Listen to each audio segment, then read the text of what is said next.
అందరికీ నమస్కారం. ప్రకాశం జిల్లాపై బాలినేని ఫోకస్ పెట్టారా?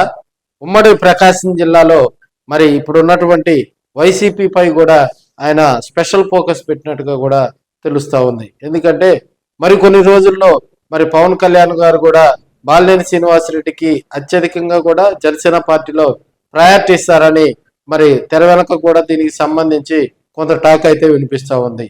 మొన్న జరిగినటువంటి బాలినేని శ్రీనివాసరెడ్డి నివాసానికి పవన్ కళ్యాణ్ వచ్చే అంశం క్యాన్సిల్ కావటం, తదనంతరం జరిగిన పరిస్థితుల దృష్ట్యా కూడా మరో శుభముహూర్తాన బాలినేని ఇంటికి పవన్ కళ్యాణ్ వస్తారనే టాక్ అయితే మరి వినిపించిన సందర్భాలు చూసాం. బాలినేని శ్రీనివాసరెడ్డి వైసీపీని వదిలి జనసేన పార్టీలోకి వచ్చారు కాబట్టి ఆయనకు ప్రధానంగా కూడా వైసీపీలోనే ఎక్కువ క్యాడర్ తోటి కూడా ఆయన అటాచ్మెంట్ ఉన్నటువంటి పరిస్థితులు మనకు వైసీపీలోనే చూస్తా ఉన్నాం.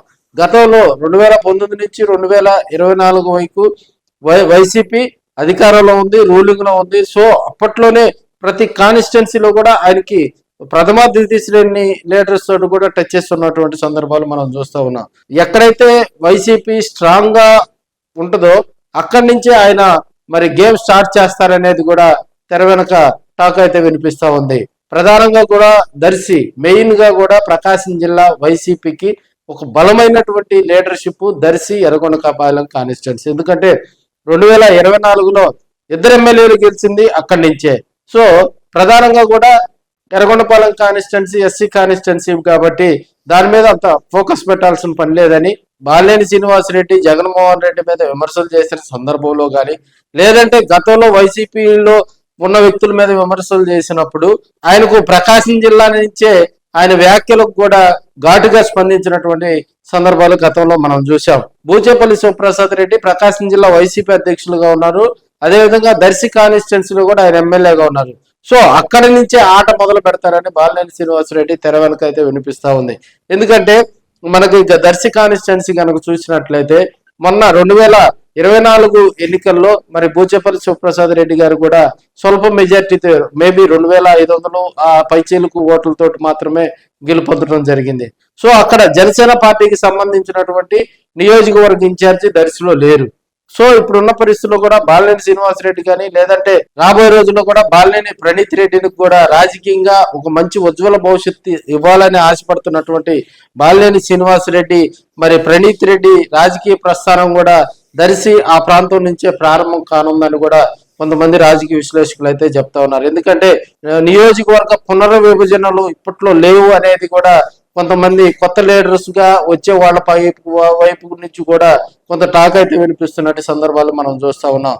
సో దర్శి నుంచి కూడా బాలినేని మరి ఆయన కుమారుడు రాజకీయ ప్రస్థానం స్టార్ట్ చేసి మరి ఒంగోలు వేదికగా కూడా బాలినేని శ్రీనివాసరెడ్డి రాజకీయాలు రాబోయే రోజుల్లో కూడా మరింత ఊపుగా ఉంటాయని అక్కడ ఉన్నటువంటి మరి ఒంగోలు అదేవిధంగా మిగతా చోట్ల బాలినేని శ్రీనివాసరెడ్డికి అనుకూలంగా ఉన్నటువంటి మరి జనసేన పార్టీలో అనుకూలంగా ఉన్నటువంటి క్యాడర్ అయితే బాహటంగానే చెప్తున్నారని కూడా తెలియజేసుకోవచ్చు.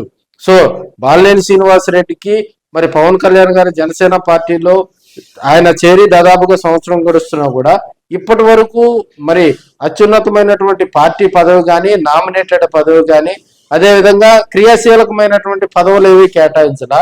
సో రాబోయే రోజుల్లో ఆయనకి గనక కేటాయిస్తే మేబీ 1 year నుంచి మరి ఆయనకు అవకాశం అయితే రాని పరిస్థితులు అయితే మనం చూస్తా ఉన్నాం. మేబీ 1 year తర్వాత ఇప్పటి వరకు ఆయన చేరి 1 year అయినా కూడా మరి బాలినేని శ్రీనివాసరెడ్డికి మరి పవన్ కళ్యాణ్ గారు ప్రయారిటీ ఇవ్వలేదని టాక్ అయితే బయట వినిపిస్తా ఉంది. సో అన్ని అనుకూలించి మళ్ళీ బాలినేని శ్రీనివాసరెడ్డి నివాసానికి పవన్ కళ్యాణ్ గారు వచ్చే అటువంటి అంశం పరిశీలించి మరి ఉమ్మడి ప్రకాశం జిల్లాలో గనక బాలినేని శ్రీనివాసరెడ్డికి జనసేన పార్టీ తరపు నుంచి గనక కొంత హైప్ గనక తీసుకొచ్చే ప్రయత్నం పవన్ కళ్యాణ్ గారు చేస్తే మరి అది దర్శి వేదిక నుంచే, దర్శి వద్ద నుంచే కూడా బాలినేని మరి జనసేన పార్టీలో కొత్త రాజకీయాలు మొదలు పెడతారని కొంత టాక్ అయితే వినిపిస్తా ఉంది.